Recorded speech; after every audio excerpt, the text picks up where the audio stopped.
Hello friends, સ્વાગત છે તમારું અમારી ચેનલ ખાના પીના ફૂડ્સમાં। તો આજે આપણે બનાવીશું એકદમ ચટપટી એવી મમરાની ભેળ, જેને બનાવી એકદમ સહેલી છે અને તે ઝટપટ બની જાય છે। તો ચાલો હવે આપણે તેને બનાવવાનું ચાલુ કરીશું। તો સૌથી પહેલાં કુકરમાં પાણી ગરમ થવા માટે મૂકી દઈશું। પાણી ગરમ થઈ જાય એટલે આપણે તેમાં બટેકા અને થોડું મીઠું નાખીને તેને બાફી લેશું। 3 થી 4 સીટીમાં બટેકા બફાઈ ગયા છે, તો હવે આપણે તેને પ્લેટમાં કાઢી લેશું અને ત્યાર પછી આપણે તેની આ રીતે છાલ ઉતારી લેશું।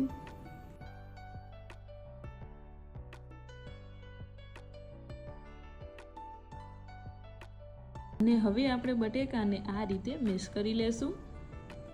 બટેકાને આ રીતે આપણે મેશ કરી લેશું, જેથી કરીને તે ભેળમાં એકદમ સારી રીતે મિક્સ થઈ જાય। તો હવે આપણે જોઈ લેશું ભેળ બનાવવા માટે આપણે અહીંયા કઈ વસ્તુ લીધી છે। તો તેના માટે મેં અહીંયા થોડા મમરા લીધા છે, એક ડુંગળી, મરચું, ટમેટું, થોડી કોથમીર, મેશ કરેલા બટેકા અને લીલી ચટણી અને ત્યાર પછી આંબલીની ચટણી લીધી છે। બધા શાકભાજીને આપણે આ રીતે ઝીણા ઝીણા કટ કરીને લીધા છે।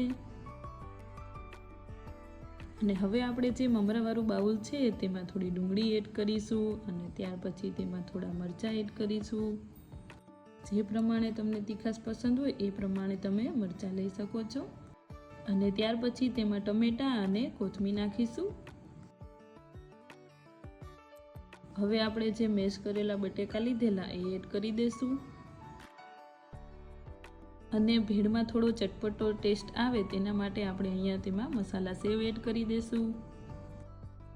હવે આપણે ભેળને ખાટી મીઠી બનાવવા માટે તેમાં આંબલીની ચટણી એડ કરીશું।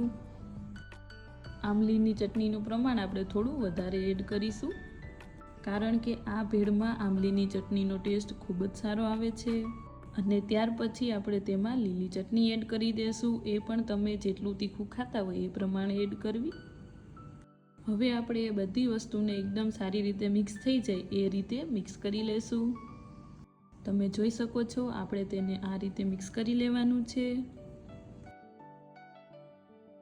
તો તૈયાર છે આપણી એકદમ ચટપટી એવી મમરાની ભેળ। તો હવે આપણે તેને પ્લેટમાં કાઢી લેશું અને ઉપરથી ડેકોરેશન માટે થોડી લીલી કોથમીર એડ કરીશું અને તેમાં ઉપરથી આપણે થોડી ઝીણી સેવ પણ નાખી દઈશું। અને હવે આપણે ઉપરથી થોડો લીંબુનો રસ નાખી દઈશું। જો તમને બહુ ખટાશ ના પસંદ હોય તો તમે તેને સ્કીપ કરી શકો।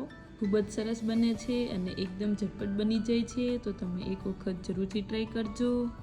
જો તમને મારી આ રેસીપી ગમી હોય તો વિડીયોને લાઇક, શેર અને ચેનલને સબસ્ક્રાઈબ જરૂરથી કરજો।